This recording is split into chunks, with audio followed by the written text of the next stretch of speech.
I work with the end of the road kids. I find permanent families for teenagers in the system.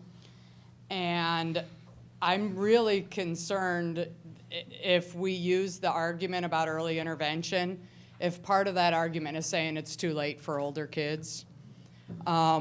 I totally, Patty, hear what you're saying. I think I was hearing a different frame, to use your word. I was thinking about your kids and where they may have been had you guys not been around to help advocate in court and advocate for mental health services. And maybe from a parent's perspective, it's a disappointment. You have some ideas and visions about what you want. I believe that we can prepare families with appropriate expectations, and it's about lifelong commitment. Your kids have somebody who is committed unconditionally. I'm not talking about mushy love unconditionally. I'm talking about permanent commitment.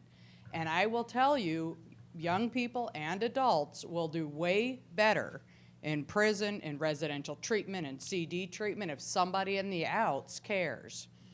And so I guess to hear you say that it's too late was just ripping I totally disagree with that it's too late. The other piece on the brain research, if there's anything you can do to extend the scans you show, stop at 14, all of the new research talks about adolescent brain development.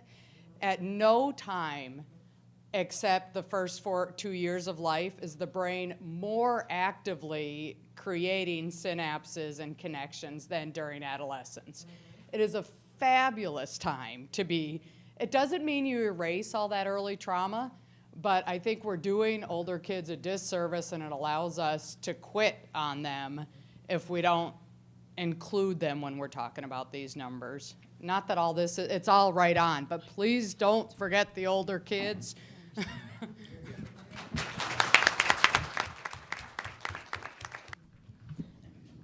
I agree. It's never too late, and I will do everything, and the systems have done everything to support my older children. I think what I'm meaning more is I don't think it was fair to my children.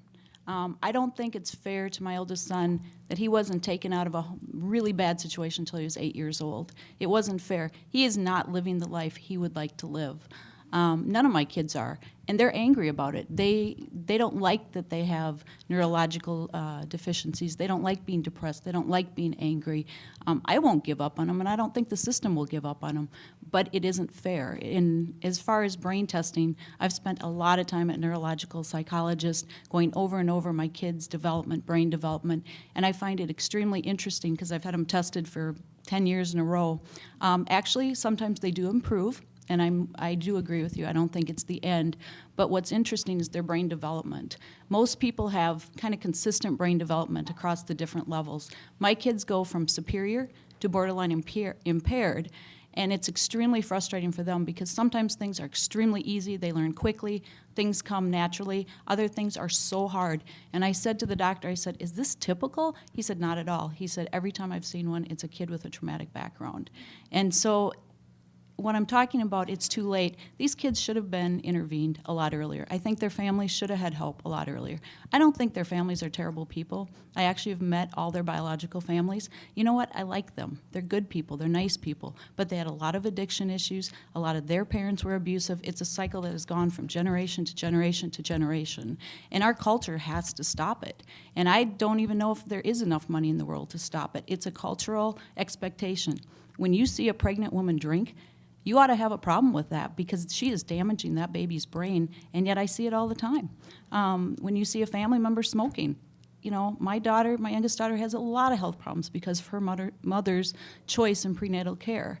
So, when I say it's too late, that child has to live with everything that happened to them. That's not fair. These kids need interaction and intervention a lot sooner. No, it doesn't mean we give up. There needs to be money for these older kids. I would call my older son a $1 million child. He has been in the system from day one, and he's not going to go out of the system till the day he dies. So it's not that we're going to give up or stop helping, but it does need to be sooner, a lot sooner.